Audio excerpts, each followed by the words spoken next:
자, 오늘 예배는 좀 특별한 예배인데요. 특별하다기보다는 다음 주, 그 다음 주는 우리 교회에서 만나 뵐 수가 없고 가정에서 비대면으로 예배할 수밖에 없겠습니다. 여러분 신문 또 뉴스 보도 잘 보셔가지고 아시다시피 지금 코로나가 좀 심해져서 전체 교회가 비대면으로 드리라고 이렇게 되어서, 근데 우리 어르신들이 걱정이에요. 비대면 못 하시니까. 네. 그래서 어떻게 할까 고민하고 있습니다. 기도하고 있습니다. 예배 드리실 때 불편함이 없어야 될 텐데 조금 한국 교회가 어려움이 있습니다. 여러분 기도하실 때 예배가 온전히 선포되고 잘 드리는 교회, 다사랑 교회, 한국 교회 될 수 있도록 여러분 기도 부탁합니다. 할렐루야. 자, 오늘 7월을 맞이해서 하나님께서 우리에게 원하시는 주시는 말씀, 특별히 승리하는 성도는 어떤 성도의 모습일까? 같이 말씀을 좀 나누고 있습니다. 지난 시간에는 상속자, 상속하는 사람이다. 이 상속자는 그래서 고난도 영광도 같이 받는 존재다.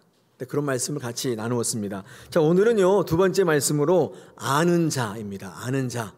아는 자가 승리하는 성도의 모습이고 하나님 보시기에 바람직한 성도의 삶인 줄로 믿습니다. 오늘 주시는 말씀을 통해서 하나님께서 여러분 다 아는 자가 되길 원하고 복받는 자가 되길 원하고 승리하는 성도 되시기를 간절히 축원합니다. 여러분 예수님께서 오늘 본문 보니까 아마 결혼식장에 가신 것 같아요. 결혼식장에 가셨는데 그렇죠? 제자들과 또 어머니 마리아와 함께 참석을 하셨습니다. 그런데 거기에 때마침 포도주가 딱 떨어졌어요. 예, 혼인식장인데 잔치자리인데 포도주가 떨어진 거예요. 얼마나 당황했겠습니까? 얼마나 그랬어요. 잔치집에 적어도 포도주는 있어야죠. 그 당시 중동 지역은 이제 포도주가 있어야 되는데 포도주가 없어가지고 아주 곤란한 지경에 빠졌다는 것입니다. 오늘 3절에 보니까 포도주가 떨어졌다. 그렇게 성경은 우리에게 말씀하고 있습니다. 자, 여러분 그 잔치 자리에 포도주가 없다는 것은 꼭 필요한 게 이제 없어진 거죠. 다시 말해서 부족한 거죠. 결핍이 일어난 것입니다. 우리의 삶의 자리에 이렇게 결핍과 부족이 일어날 수가 있는데, 그렇죠? 어느 날 갑자기 딱 필요한데 그게 딱 없어질 때가 있어요. 우리의 삶의 모습이 이와 비슷합니다. 자, 이 결핍과 부족의 현장 가운데 오늘 성경 말씀을 가만히 읽어보면 두 가지의 요구가 있다는 사실을 알게 됩니다. 한번 좀 순서대로 한번 같이 살펴보겠습니다. 첫째는요, 달라고 하는 요구입니다. 부족하니까, 결핍하니까 달라고 합니다. 이 잔치자리에 포도주가 떨어지니 얼마나 황당합니까? 당황스럽습니까? 그러니 달라고 할 수밖에 없겠죠. 꼭 필요한 거니까 달라고 할 수밖에 없습니다. 원래 이 혼인잔치의 자리는 기쁨과 풍요의 자리여야 되지 않습니까? 다 넉넉히 즐기고 마시고 먹어야 되는 자리인데 이 결핍과 부족이 일어났기 때문에 그렇죠? 달라고 할 수밖에 없습니다.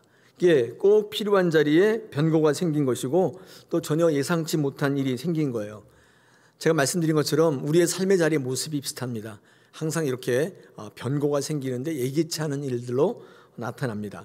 특별히 이 결핍과 부족의 문제는 우리 인생에 있어서 떠나지 않는 문제입니다. 어떤 특정 누구만의 문제가 아니라 모든 인생의 문제예요. 모든 사람들은 이 부족에 시달리고 있어요. 결핍에 시달리고 있는 것입니다. 부족하고 결핍하면 너무 불편하고 힘들어요. 이렇게 너무 부족하면 죽을 수도 있겠지만 그런 문제라기보다는 너무 힘들고 어렵고 불편합니다. 그래서 많은 사람들은요, 살아갈 때 이 달라는 요구를 계속해요. 여러분 태어날 때부터 본질상 진노의 자녀로 태어나기 때문에 이 결핍과 부족은 죄의 증상이거든요. 죄를 짓게 되면 풍요로운 자리에서 쫓겨나기 때문에 항상 부족을 체험하게 돼요. 그래서 우리는 죄된 인생들은 늘 달라고 할 수밖에 없어요. 구할 수밖에 없는 인생을 살아갈 수밖에 없습니다. 어쩌면 우리가 달라고 하는 것은 당연한 일일지 모르겠습니다. 오늘 이 혼인잔치 가운데 결핍과 부족이 일어나서 여기 어떤 요구하는 인생이 있냐면 달라고 하는 그런 요구가 있고 그런 인생이 있다고 하는 것입니다. 자, 그런데 오늘 본문을 잘 보시면 결핍과 부족의 현장 속에 달라는 요구만 있는 게 아니라 다른 요구가 있는데 그건 어떤 요구냐면 순종의 요구입니다. 다 떨어져서 부족해서 죽게 생겼는데 이거 채워주고 이거를 뭐 이렇게 갚아줄 생각을 안 하고 엉뚱한 것에 대한 순종할 것을 요구합니다. 오늘 7절과 8절에 보니까 항아리에 물을 채우라 이렇게 이야기하고 있고 그 다음에 그것을 또다시 퍼서 갖다 주라 이런 요구를 하고 있는 것이죠. 이렇게 하라고 순종을 요구하고 있는 것입니다. 근데 이거 뭐 이런 순종을 요구하는 것이긴 한데 순종하기는 어려운 요구입니다. 왜냐하면 이게 사실은 이렇게 썩 쉬운 건 아니에요. 우리 신앙생활 가운데 순종을 요구받지만 우리가 잘 행하지 못하게 되는 때가 참 많지 않습니까? 가만히 생각해 보면 순종을 요구받는데 순종하지 못하는 경우가 몇 가지 있는데 제가 한번 두 가지만 한번 생각나는 대로 얘기해 드리면 그 첫째는요, 내가 원하는 게 아닐 때 그걸 요구받을 때 순종할 수 없어요. 나는 물을 원하는 게 아니에요. 나는 포도주 원하는데 아니 물을 갖다 주라고 하니까 이 하인들이 이거 아니지 않나 생각을 하는 거예요. 포도주를 줘야 갖다 주죠. 포도주를 원하고 있는데 포도주를 줘야 되는데 물을 주는 것이죠. 순종하지 못하는 삶을 사는 가장 이유 중에 큰 이유는 우리가 원하는 것을 요구하는 게 아니라 내가 원하지 않는 거를 자꾸 요구받기 때문에 그렇습니다.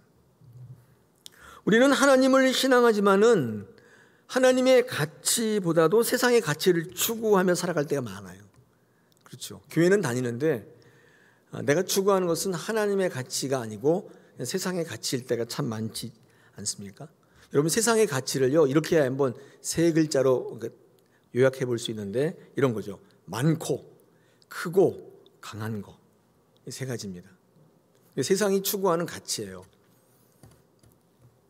그런데 하나님은 이런 것을 이루시는 분이 아니라 하나님은 어떤 분이시냐면 넓고 깊고 낮아지는 거 이거 원하세요. 이 하나님의 가치예요. 좀 다르죠. 그래서 세상의 가치대로 많고 크고 강한 것을 바라보면서 이루려고 하시는 분은 교회 오시면 순종하기가 어렵죠. 하나님은 그런 가치를 요구하시는 게 아니니까. 많기보다는 넓어지기를 원하시고 커지기보다는 깊어지기를 원하시고 강해지기보다는 낮아지기를 원하시기 때문에 하나님이 요구하시고 우리에게 바라시는 건 그거죠.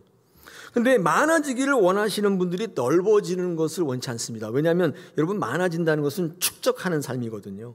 근데 넓어진다는 것은 나누는 삶이에요. 이게 맞질 않아요. 세상의 가치가 좀 달라요. 큰 것을 원하는 사람들은 깊은 것에 만족이 잘 안 됩니다. 큰 것이라고 하는 규모잖아요. 규모. 근데 깊은 것은 중심이에요. 그러니까 외모보다는 중심인데 이게 맞질 않잖아요. 이런 가치를 추구하고 있으면 교회 오면 순종이 잘 안 돼요. 이런 분들은 교회 오면 굉장히 힘들어져요. 나는 커지기를 원하는데 자꾸 깊어지라고 하니까. 여러분 목회하시는 분들 가운데도 커지는 거를 목표로 하시는 목사님 계시고 선교할 때도 커지는 거를 원하시는 분이 있어요. 많이 이렇게 하시는 분이 계세요. 근데 깊어지는 목회, 깊어지는 선교 이런 것도 필요하죠. 강하고자 하는 분들은 낮아지는 것을요 이거 패배라고 합니다. 여러분 그런데 이 강하고자 하는 분들이 뭐 어떤 분이냐면 자기 실현을 하려고 하는 분들이 많거든요. 근데 낮아지는 분들은 어떤 분이시냐면 십자가와 연합하려고 하시는 분들이에요. 낮아진다는 것은 그러니까 이게 제가 지금 몇 가지만 나열했는데 물론 세상에 추구하는 가치가 이것만 있는 건 아니죠. 뭐 편한 것도 있고 여러 가지가 있는데 이렇게 세상의 가치를 추구해서 내가 원하는 게 아닐 때 그때는 목사의 설교가 굉장히 불편합니다. 저는 이제 설교하면서 여러분에게 원하는 거는 하나님과 일치잖아요. 하나님의 가치가 내 가치가 되는 건 굉장한 일이에요. 여러분 그랬으면 좋겠습니다. 많아지는 것도 좋은데 넓어지는 것도 나쁘지 않아요. 커지는 것도 좋은데 조금 깊어졌으면 좋겠습니다. 우리 다사랑교회가 커지는 것도 좋아요. 저 그거 되게 좋아하거든요. 근데 그거보다도 더 좋은 거는 깊어지는 거예요. 그래서 뿌리가 깊게 내려지면 흔들림이 없는 거. 그거 참 보기 좋습니다. 그랬으면 좋겠습니다. 그래서 여러분 순종은요 내려놓는 거예요. 여러분의 가치를 내려놓는 거예요. 그래서 순종의 반대말이 뭐냐면 내려놓는 것의 반대말은 자기 원함이에요. 자기 성취예요. 신앙생활을 하실 때 아무튼 이렇게 한번 잘 정의를 해놓으시면 하나님께 달려갈 때 곁길로 새는 법이 없어요. 그냥 쭉 달려가게 돼요. 자기가 원하는 대로 사는 삶을 불순종의 삶이라고 해도 무방하죠. 신앙생활 하는데 하나님이 원하시는 대로 살지 않고 내 멋대로 살아요. 내가 원하는 대로 궁극적으로 말씀을 듣고 기도를 하고 찬양을 해도 그때뿐이고 그냥 내가 원하는 대로 사는 거예요. 그걸 우리는 불순종이라고 해요.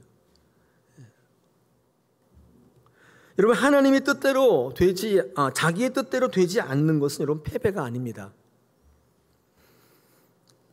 내가 계획한 대로 되지 않는 게 여러분 패배가 아니에요. 하나님이 우리에게 원하시는 삶이 무엇인지를 알 때, 그죠? 나를 통해 무엇인가를 이루시길 원하시는가 그걸 알아갈 때, 그때 그에게는요 패배는 포기와 좌절이 아니라 그 패배는 하나님을 향한 또 다른 새로운 도약이에요. 그럴 수밖에 없어요. 하나님이 내게 원하시는 일이 뭔지를 모를 때 내가 원하는 일이 안 될 때 패배라고 생각하고 좌절이라고 생각해요. 그래서 굉장히 힘들어해요. 근데 그런 게 아니에요. 하나님을 향한 새로운 도약인 것입니다. 여러분 그래서 기독교에서의 순종은 매우 중요한 덕목입니다.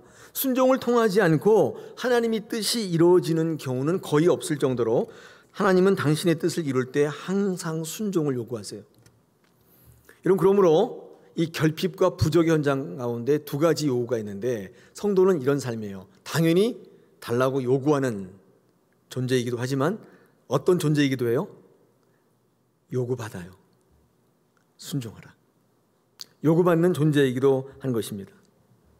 여러분 우리가 신앙생활할 때 순종을 요구받는데 순종하지 못하는 첫 번째 이유가 나랑 안 맞기 때문이에요. 내게 아니기 때문에. 두 번째가 하나 있는데 그건 뭐냐면 이 상식이 안 맞아요. 오늘 성경 말씀 보면은 물을 갖다 줄 거면은 뭐 하려고 그 항아리에다 채우라고 그래요. 오늘 보니까 7절에 보니까 항아리 갖다가 채우라고 하잖아요. 근데 물을 갖다 줄 거면 수돗물을 그냥 퍼서 아니면 이렇게 호수에 받아가지고 주면 되잖아요. 그런데 왜 항아리에다 채우라고 그래요? 다시 말해서 필요 없어 보이는 수고가 있어요. 이런 거는 사실은 좀 상식이 안 맞죠. 한 번 더 수고해야 되니까. 물을 원하는 것도 아니지만 왜 항아리에 굳이 채워야 돼요? 우리가 이렇게 반문할 때가 참 많이. 그러면 순종할 수 없게 됩니다. 뿐만 아니라 포도주가 떨어져서 항이가 빗발치는 이 연회장에게 물을 떠다가 손님들에게 주면 어떤 일이 벌어지냐면 욕을 먹게 되겠죠. 그리고 심한 경우는 뭐 뺨도 맞을 수 있고 거기가 이제 결혼식장이니까 그 되게 욕 먹겠죠. 아니 이거 축복하려고 손님 불러다 놓고 이게 뭐 하는 짓이야? 뭐 이렇게 막 얘기하고 그러지 않습니까? 결혼식 갔는데 뷔페에 음식 떨어지면 어떻게 돼요? 네. 이게 뭐 하는 짓이야? 막 그러고 막 그냥 불평을 늘어놓죠. 그거 똑같은 경우 있죠. 상식에 맞지 않아요. 그래서 순종하기 어려워요. 여러분 우리가 교회 신앙생활할 때 이런 문제를 만날 때 참 많이 있지 않습니까? 내가 볼 때는 굳이 필요 없는 과정이에요. 근데 왜 굳이 그렇게 해? 저 목사는 참 이상한 사람이야. 왜 저렇게 굳이 하라고 그러지? 내가 생각할 때 이렇게 하면 될 것 같은데. 이러니까 교회가 매일 이 모양이지. 이렇게 생각하시는 분들이 제법 있죠. 세상의 조직의 문화와 체계와 효율과는 참 다릅니다. 상식에 맞지 않고 효율에 맞지 않다고 생각할 때 순종이 어렵습니다. 여러분 상식이라는 거는 이해를 바탕으로 하고 있지 않습니까? 근데 교회에서 말하는 가치, 믿음은 신뢰를 바탕이에요. 그러니까 이해를 바탕으로 하는 건 약간 달라요. 여러분 그러면 교회는 상식도 없는 곳이냐? 그렇지는 않고요. 이렇게 얘기하는 게 맞습니다. 상식을 뛰어넘는 곳? 그렇죠? 그래서 비상식이 아니라 초상식이에요. 초자가 뛰어넘는다는 거예요. 이 뭐 기독교가 비과학적이다 아닙니다. 말이 틀렸어요. 초과학적이 과학을 뛰어넘는 거예요. 이미 포함하고 있는데 그런 가치에 머물지 않는다는 게 초예요. 오버 뛰어넘는 거예요. 내 뜻과 다른 하나님의 뜻을 받아들이는 것이 순종입니다. 때때로 하나님께서는 신앙생활 가운데 내 생각과 정반대의 하나님을 만나게 하실 때가 있어요. 이런 바로 그때가 순종을 요구받는 때예요. 신앙생활할 때 내 뜻대로 다 잘 되면 좋잖아요. 근데 그러지 않을 때가 참 많은데 그때가 바로 하나님이 우리에게 순종을 요구하실 때예요. 야, 순종해보지 않겠냐 이렇게 요구하실 때인데 여러분 그때 아멘 하시면 돋보여요. 그때 아멘 하세요. 할렐루야. 네. 내 뜻에 안 맞을 때, 내 생각에 안 맞을 때 순종 안 하는 쪽으로 가지 마시고 아멘 하세요. 그때 하나님께서 여러분을 더 귀하게 높이실 줄 믿습니다. 여러분, 결핍의 문제는 원래는 인간의 떠나지 않은 공통적인 문제예요. 그런데 중요한 것은 우리의 삶 속에 예기치 않게 벌어지는 이런 결핍 현장 가운데 이 두 가지 요구가 있는데 여러분, 이 두 가지 요구가 별개의 것이 아니라 궁극적으로는요 같은 것이라는 사실을 알게 돼요. 이런 거예요. 그러니까 우리가 무언가를 요구할 때는요 순종을 통해 채워져요. 그러니까 같은 얘기인데 이렇게 나눠서 얘기를 한 것뿐이에요. 이런 무엇인가를 간구하실 때 반드시 뭐가 필요해요? 순종이 필요해요. 그것을 얻기 위해서 반드시 순종이 필요한 것입니다. 오늘 그래서 본문 속에는요 이 결핍의 현장을 살아가는 삶 속에 두 가지의 유형의 삶이 있는데, 첫째가 요구하는 삶이 있고 두 번째가 순종하는 삶이 있지 않습니까? 우리 신앙생활과 한번 빗대어 보면 요구하는 신앙이 있고 순종하는 신앙이 있어요. 두 가지가 이렇게 있어요. 우리의 삶의 자체가 결핍과 부족의 현상이 투성인데 거기에 두 가지 종류의 삶과 사람이 있는데, 요구하는 사람, 늘 요구해요. 그 사람은 요구만 해요. 어떤 사람은 순종해요. 순종하는 삶을 살아가는 분도 있다는 것입니다. 여러분, 요구하는 사람의 대표적인 사람은 연회장의 손님입니다. 이분들은요 무엇인가를 필요로 해서 계속 요구해요. 포도주 가져와 계속 요구하는 거예요. 그래서 그걸 가지고 누리고 즐기려고 하고 있는 사람이 이 연회장에 있는 손님들입니다. 요구하는 삶이에요. 그러나 반면 순종하는 사람들도 있는데 이게 하인들의 모습입니다. 하인들은요 뭐 누리려고 하는 게 아니라 이 사람들은 뭔가를 주고자 하는 건데 자기의 무엇보다도 자기의 사명을 다하고자 하는 사람이에요. 이 사람들은 순종해야 돼요. 근데 여러분, 이 사람들이라고 뭐 마시고 싶지 않은 건 아닌데 이 사람들은 그렇게 순종하는 자리에 불림 받은 사람이에요. 하인들이잖아요. 어떤 분들은 하인이 돼서 굉장히 속상할 것 같지만 저는 개인적으로 볼 때 하인들이, 이 사람들이 복 받는 자리인 거예요. 다시 말해서 순종할 수밖에 없는 자리에 부름 받은 거 있잖아요. 우리 지난 시간에 예배하지 않으면 안 되는 자리로 온 게 복이라고 했죠. 그렇죠? 기억나세요? 여러분, 오늘 올 수도 있고 안 올 수도 있었죠. 참 좋으시겠어요. 선택할 수 있어서. 네. 근데 저는 그렇게 안 돼요. 저도 오늘 아침에 일어났을 때 이거 피곤하다. 집에서 비대면 예배를 드리면 안 될까? 그런 생각을 했는데 알고 보니까 제가 뭘 해야 돼요? 근데 여기서 뭘 해야 돼요? 그래서 어떨 때는 오기 싫어도 올 수밖에 없어요. 저는 그게 참 죄스러웠는데 제가 생각할 때 그게 복인 거예요. 복인 거예요. 순종할 수밖에 없는 자리. 예배 안 드리면 안 되는 분들 있잖아요. 장로님들, 권사님들, 이런 분들은 예배 안 하면 안 돼요. 왜요? 그렇게 부름 받은 자리예요. 그 자리가. 내 마음대로 드리고 안 드리고 결정하시면 안 돼요. 그러니까 그러면 직분에 대한 이해가 잘못되신 거예요. 항존직, 기름 부었다는 것은, 하나님께서 기름 부어 세우신 것은 그런 자리예요. 그래서 예배하지 않으면 안 되는, 죽어도 여기 와서 죽어야 되는 거예요. 여러분, 그게 부담되시죠? 되게 복이에요. 예배하지 않으면 안 되는 자리로 부르신 거잖아요. 다 목사 되고 다 장로 되는 거 아니에요. 저는 하기 싫었는데 억지로 했는데요. 상관없어요. 부름을 받은 거예요. 여러분, 이 하인들은요 누리지는 못했습니다. 마시지도 못했고 즐기지도 못했는데 이 사람들은요 그 하인이라는 자리에 있었기 때문에 어쩔 수 없이 그 사명을 감당할 수밖에 없었던 사람들이에요. 여러분, 이게 연회장의 손님처럼 간절히 뭘 요구할 때 얻는 복이 있죠. 그게 바로 지금 말씀드린 누리는 복입니다. 연회장의 손님들은 좋은 포도주를 먹고 마시고 즐겨요. 참 필요하다는, 이것도 굉장히 좋은 복이라고 생각이 됩니다.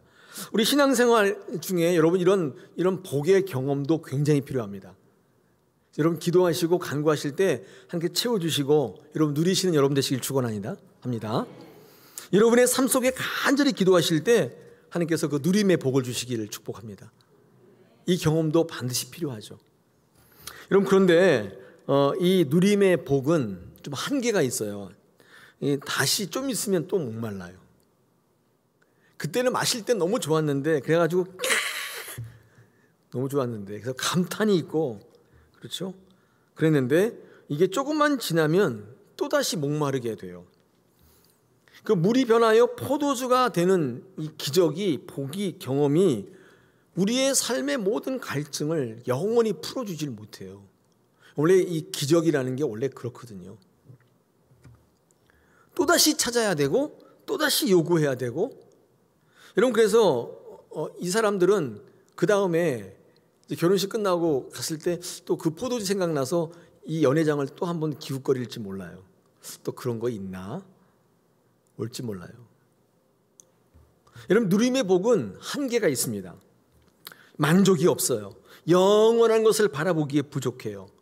여러분 신앙의 목적은 그래서 당장의 갈증을 해결하는 게 신앙의 목적이 아니에요. 그렇게 신앙생활 하시는 분이 있을 수 있는데 한번 들어보십시오. 신앙은 그런 게 아니라 신앙은 본질적 해갈을 주는 거예요. 여러분 본질적으로 여러분 해갈이 되려면 모든 것의 근본이신 하나님을 만날 수밖에 없어요. 그 하나님이 여러분의 주인 되고 여러분의 모든 주관자가 되고 원인이 되고 결과가 되실 때 이런 그 인생이 해갈이 돼요. 이게 만족이 생겨요. 기쁨이 있어요. 여러분 하나님 앞에 가시기 전까지 한번 꼭 이런 기쁨과 만족을 체험하시길 축복합니다. 나는 그런 거 몰라요. 난 돈만 있으면 돼요. 그렇게 마시고 하나님께서 주시는 그 절대적 만족 있잖아요. 돈도 없는데 밥도 안 먹었는데 너무 만족스러운 거예요. 삶이 너무 기쁜 거예요. 코로나가 막 난리인데 너무 기쁘고 너무 이런 그런 절대적인 만족과 은혜 우리 성도라면 반드시 체험해야 할 줄 믿습니다. 여러분 순종할 때 얻는 복도 있습니다. 이 순종할 때 이 하인들이 얻었던 복은 뭐냐면 하나님을 아는 복입니다. 누리는 복은 아닌데 아는 복이에요. 누리고 즐기고 뭐 이런 건 아닌데 알아가는 복입니다. 어떤 분이 그게 무슨 복이에요? 이렇게 생각하실 수 있는데 이거 엄청난 복입니다.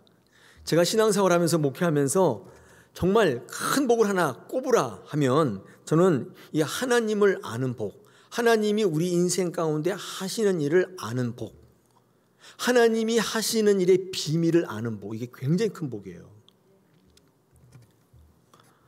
제가 목회하면서 굉장히 힘들 때가 언제냐면 하나님이 일하시는 것에 대해서 이유를 모를 때 있잖아요. 이럴 때 굉장히 힘들어요. 이런 거 있잖아요. 신실한 이들의 실패. 교회에서 너무 신실한데 실패하는 분을 볼 때, 넘어지는 분을 볼 때, 좌절하고 낙심하고 이런 분을 볼 때 그냥 뭐 너무 힘들어요. 뭐 그런 분이 계시지 않겠지만 신실하지 않은 분도 계실 수 있잖아요. 교회에. 그냥 왔다리 갔다리 나이롱 그런 분이 계실 수 있잖아요. 근데 그런 분들이 잘 될 때 이게 뭐지? 그럴 때 있잖아요. 힘들어요. 왜 그런지만 알면 죽을 수도 있을 것 같아요. 하나님께서 내 인생 가운데 왜 그런 일을 행하시는지를 알기만 하면 죽도록 충성할 수 있을 것 같아요. 죽는 자리에 과감히 나갈 수 있을 것 같아요. 근데 알지를 못해요. 왜 이런 일이 있는지 알 길이 없어요. 전도서 3장 11절에 하나님이 모든 것을 지으시되 때를 따라 아름답게 하셨고 또 사람들에게는 영혼을 사모하는 마음을 주셨느니라. 그러나 하나님이 하시는 일의 시종을 사람으로 측량할 수 없게 하셨다고 그랬는데 근데 하나님이 하시는 일을 알 수 없잖아요. 근데 그걸 아는 복 끝내주는 거예요. 여러분 돈이나 건강에 비교도 안 되는 복이에요. 이거는요. 여러분 돈이 있으면 만족할 것 같은데 불만이 있잖아요. 근데 이 복을 누리면 돈이 없는데도 기똥찬 만족이 있어요. 10억을 가지는 것과 똑같은 복이 이 10억이 주는 만족을 누리는 복이거든요. 10억이 있으면 너무 힘들잖아요. 그거 관리하느라고. 복권에 당첨된 누가 뺏어갈까 봐 굉장히 불안하잖아요. 그 있으면 통장에 넣어놓으면 보이스피싱 당할까 봐 걱정되잖아요. 근데 없는데도 똑같은 만족. 이게 엄청난 거죠. 여러분, 우리가 하나님의 일을 알 수 없을 때 그래서 시큰둥해지고 열정이 식고 흐지부지해지는 경우가 많아요. 여러분이 우리 인생 가운데 알 수 없는 일들이 얼마나 많습니까? 그 이유와 결과 몰라요. 여러분, 이거 알 수만 있다면 우리는 정말 충성할 수 있을 거예요. 저도 목회하다가 목회를 그만둘 뻔한 적이 있어요. 너무 내적으로 혼란이 있었을 때가 있는데, 제 동생이 죽었을 때인데 열심히 목회하면서 했는데 죽었단 말이죠. 왠지를 알 수 없으니까 이런 생각이 들었어요. 하나님께서 열심히 부려먹고 내 패대기 치셨구나. 그런 생각이 딱 들어오더라고요. 여러분 안 그러세요? 아니, 정말 열심히 목회했어요. 그 몸이 너무 아픈데도 불구하고 뭐 철야 기도하고 새벽 기도하고, 그래서 뭐 교회도 많이 부흥되고 했는데 오늘 갑자기 입원해서 15일 만에 죽었거든요. 그래서 저는 이런 생각했어요. 나도 나중에 결과는 저렇게 되겠구나. 하나님 앞에 열심히 했는데 하나님 단물만 쏙쏙 빼먹고 버리시겠구나. 그러면 아싸리 처음부터 그만두자. 내가 하나님의 뜻에 놀아날까 보냐. 나는 내대로 인생을 살겠다. 제 동생을 보면서 그런 생각을 했더랬어요. 왜냐하면 왜 그런 일이 있는지를 알 길이 없어서 그래요.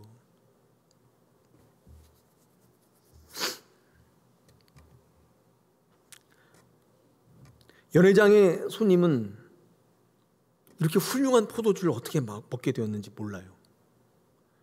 그냥 주니까 기똥찬데 그리고 마시기만 하는 거예요. 감탄 정도는 해요. 이야, 끝내주는데 감탄 정도예요. 여러분 신앙에는 감탄만 있지 않습니까? 야, 하나님 끝내주는데. 근데 여러분, 하나님 왜 그렇게 하시는지 아세요? 왜라고 묻지 않고 똑같이 그 가게를 찾아다니는 그런 열심과 열정은 있는데, 하나님께서 도대체 왜, 이 질문이 우리에게는 사라진 지 오래예요. 여러분 9절 보십시오. 연회장은 물로 된 포도주를 맛보고도 어디서 났는지 알지 못하되 물 떠온 하인들은 알더라. 연회장이 신랑을 불러 10절 말하되 사람마다 먼저 좋은 포도주를 내고 취한 후에 낮은 것을 내거늘 그대는 지금까지 좋은 포도주를 두었다 하니라. 아멘. 그러니까 이 연회장에 있는 사람은요, 감탄하고 또 하나는 평가해요. 그러니까 비밀을 모르는 사람은 늘 이런 인생 살아요. 감탄하고 평가만 해요. 평가하는 삶을 살아요. 야, 기똥찬데, 야, 너 당신이 어떻게 이렇게 해서 좋은 거 냈어? 이렇게 평가를 할 수는 있어도 왜 그런지는 알지 못해요. 그러나 오늘 본문에 나와 있는 이 하인은요, 물이 포도주로 변하는 과정을 지켜봤어요. 그 비밀을 알아요. 시켰어. 그냥 물 항아리에 붓고 물을 퍼다가 갖다 주는데 너무나 상식이 안 맞아가지고 혹시나 해서 보지 않았겠어요.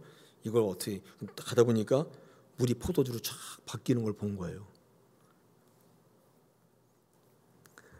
끝내주는 거죠. 하나님께서 어떻게 역사하시는지를 본 거예요. 확인한 거예요. 전 이거를 비밀을 아는 복이라고 얘기해요. 하인들은 좋은 포도주 단 한 방울도 마신 적 없어요. 그런데 중요한 거는 이게 어떻게 된지를 아는 거예요. 여러분, 이게 왜 복인 줄 아세요? 이 하인들은요, 이 포도주를 덜덜 떨면서 갖다 줬지만, 그리고 덜덜 떨면서 돌아왔지만 이후에 그들은 목마르지 않는 인생을 살아요. 왜? 어려울 때, 힘들 때, 좌절할 때, 그만두고 싶을 때 그때 일을 생각하면 정신이 바짝 나는 거예요. 그렇지. 내가 물이 포도주가 되는 것도 봤는데 이 가시건 내가 하나님께서 내게 그 일을 하시겠지. 그들은 좌절하지 않고 절망하지 않고 포기하지 않아요. 하나님을 아는 것은 생명인 거예요. 여러분 한번 요한복음 17장 3절 한번 찾아보세요. 한번 또 넘겨보세요. 성경을 조금. 요한복음 17장 3절로 한번 가보겠습니다. 한번 같이 한 목소리를 읽어보겠습니다. 요한복음 17장 3절입니다. 준비 시작. 영생은 곧 유일하신 참 하나님과 그가 보내신 자 예수 그리스도를 아는 것이다. 네. 줄여서 영생은 뭐다? 아는 것이다. 네. 영생은 아는 거예요. 아는 게 생명이에요. 아는 게 영생이에요. 여러분, 하나님을 아는 복은요, 한계가 없습니다. 다시는 목마르지 않습니다. 왜냐하면 이 생수의 근원을 알기 때문이에요. 이후에도 또다시 예기치 않은 문제를 만났을 때 당황하지 않게 되고 두려워하지 않게 돼요. 왜요? 샘이 어디서 터져 나오는지, 생명이 어디서부터 시작되는지 그 비밀을 알기 때문이에요. 여러분, 우리 신앙생활 할 때 누리는 것도 참 중요하죠. 근데 여러분, 이 비밀을 아는 거 있잖아요. 저는 우리 다사랑교회가 그랬으면 참 좋겠습니다. 우리 성도들이 기도했더니 부자가 되어서 병이 나아서 이것도 참 좋은 복인데, 그거보다도 예배를 통해서 교회 생활을 통해서 하나님을 알게 되었어. 하나님 내 인생에 어떤 존재인지 알게 되었어. 그래서 눈물을 흘리고 무릎을 꿇고 하나님, 제가 이제까지 잘못 살았군요. 주님 사랑합니다. 고백하는 성도들이 일어날 때 더 기쁠 것 같아요. 왜요? 그는 절대로 좌절하지 않게 됩니다. 절대로 하나님 앞에 서는 그 순간까지 흔들림이 없게 되기 때문에 하나님께 우리에게 주시는 큰 가치입니다. 그러므로 기독교의 핵심 가치는 방법을 알아가는 것이 아니라 비밀을 알아가는 거예요. 그 비밀을 알아가는 것입니다. 누리는 것도 좋은 복이지만 가장 본질적이고 근본적이며 강력한 복은 알아가는 것입니다. 아는 것입니다. 성경이 말씀하는 진정한 복은 하나님을 알아가는 것이고 비밀을 아는 것입니다. 그래서 바람직한 성도의 모습은 이 비밀을 아는 것입니다. 그런 삶을 살아갈 때 하나님께서 저와 여러분 삶 속에 여러분 높이시는 거예요. 여러분, 오늘 이 말씀을 읽으실 때 그러면 알아가는 복이 여러분에게 있기를 원하는데 조금 더 이렇게 크게 나와 본다면, 여러분이 가나의 혼인잔치를 통해서 여러분에게 말씀하시고자 하는 게 뭘까요? 이렇게 볼 수 있어요. 두 가지인데, 나도 이렇게 기도하면 이 물이 포도주가 바뀌는 거를 내가 이렇게 체험할 수 있겠고, 이렇게 알아가시는 분도 계시는데, 오늘 정말 하나님께서 이 본문을 통해서 여러분이 알아가고자 하는 게 뭘까요? 한번 그 부분을 좀 나눠보겠습니다. 오늘 이 가나의 혼인잔치는요, 그래서 겉으로 볼 때는 우리의 필요를 채우는 기적 정도로 이해하시기에는 이 성경적 위치가 조금 아주 독특해요.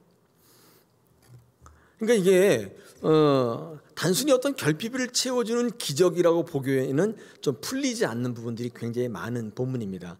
이 가나의 혼인잔치는 예수님이 요한복음에서 첫 번째 사역으로 기록된 것이고, 이후의 모든 삶의 방향과 예수의 사역의 목적을 시사하는 것이기 때문에 여러분, 이 본문을 보고 나도 물이 포도주를 만드는 기적이 내 삶에 있겠구나, 이 정도로 이해하시는 것은 확실히 아는 게 아니에요.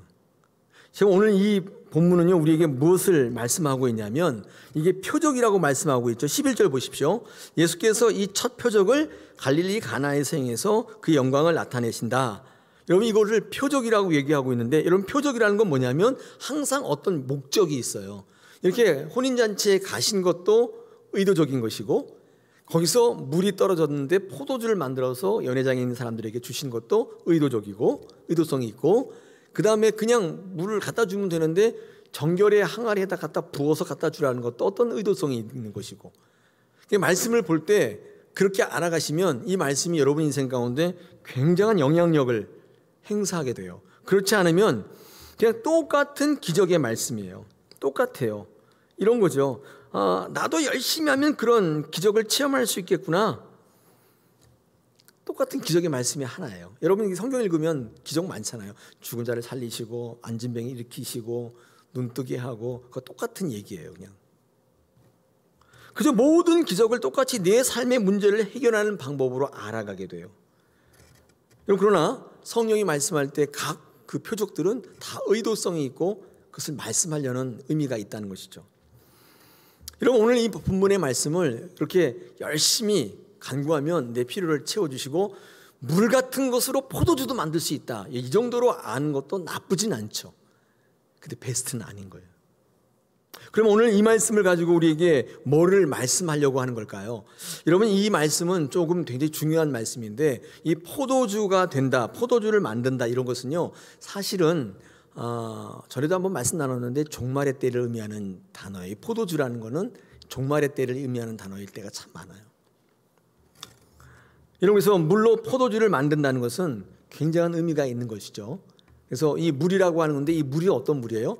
정결의 항아리에 담긴 물인데, 여러분, 정결의 항아리에 담은 물이란 건 뭐냐면 유대교의 전통적인 율법을 이야기한다고 그래요. 그렇죠? 근데 그 물을 떠다가 주니까 뭐가 돼요? 포도주가 된 거죠. 하나님께서 종말에 구원을 이루시는데 뭘 가지고 하시냐면, 이 정결의 항아리 율법, 그들이 율법을 가지고 구원을 얻고자 했던 그 모든 것들을 주님의 손에 거쳐서 구원으로 만드시는, 그래서 주의 말씀에 순종하여 나갈 때 율법이 구원하는 게 아니라 뭐가? 예수 그리스도께서 그것을 구원하신다. 또 그것을 통해서 생명을 만드신다는 예수 그리스도의 구원 사역의 앞으로의 표적을 이 가나의 혼인잔치 비유를 통해서 첫 번째 공생의 일을 시작하는 그 시점에 말씀해요. 여러분, 마리아가 뭐라고 말합니까? 포도주가 떨어졌다고 하니까 그쵸? 예수님께서 뭐라고 얘기해요? 그게 나랑 무슨 상관이냐? 이렇게 얘기하시면서 아직 때가 이르지 않았다 그러죠. 아직 때라는 건 뭐예요? 아직 사역도 시작하지 않았고, 그 포도주를 뭐 갖다 줄 만큼 그런 종말의 때가 아니다, 이렇게 표현할 수가 있겠고, 여러분, 이것을 통해서 예수 그리스도께서는 이제 궁극적으로 필요를 채우는 사역이 아니라 많은 성도들에게 그들이 율법이 구원이라고 믿고 있는 그것을 통해서 예수님을 통한다면, 예수님을 기준 삼고 예수님을 붙들게 된다면 예수로부터 나타나는 구원이 있을 것이라는, 그렇죠? 이 생명의 말씀을 전해주시는 거예요. 그러니까 사실은 이게 우리의 부족한 현장 가운데 필요를 채워주는 말씀처럼 보였지만 사실은 어떤 뜻을 갖고 있어요? 우리의 필요를 채워주시는 분은 예수 그리스도이시고, 예수 그리스도를 붙잡을 때 영원한 생명을 얻게 된다는 예수 그리스도의 복음의 사역의 총집결체인 거예요. 앞으로 이런 사역을 펼쳐나갈 것이다, 우리에게 예고하시는 거예요. 여러분, 이것을 알면 영생이에요. 이 말씀을 가지고 내 필요를 채워주시는 주님, 저도 포도주가 필요합니다, 이거 나쁘지 않아요. 베스트는 아니에요. 여러분, 지금 갈증이 있으시죠? 삶에 목마름이 있죠? 만족이 없죠? 여러분, 그러면 율법 같은 걸 붙잡는 게 아니에요. 예수 그리스도를 붙잡으시는 거예요. 예수 그리스도를 통할 때 종말에 반드시 생명을 얻게 되는 놀라운 역사가 여러분과 이 교회와 여러분 가정 속에 일어난다는 것입니다. 어떤 성도가 가장 강력해요? 이 사실을 아는 사람이에요. 모르면 최악이에요. 더 최악이 뭔지 아세요? 모르는데 알고 있다고 생각하는 거예요. 더 최악인 거예요. 본인은 다 알고 있대요. 더 최악이에요. 여러분, 그러므로 우리 신앙생활 가운데 예배하시고 하나님을 알아가시는 일, 여러분, 이 두 가지를 놓치시면 안 돼요. 이게 바탕이 되면, 그러면 체험하고 봉사하고 사역하는 게 의미를 갖기 시작해요. 이게 없으면 이상하게 사역하고 이상하게 봉사하고 이상하게 해요. 여러분, 알아가고 하나님을 예배하는 일은 굉장히 중요한 것입니다.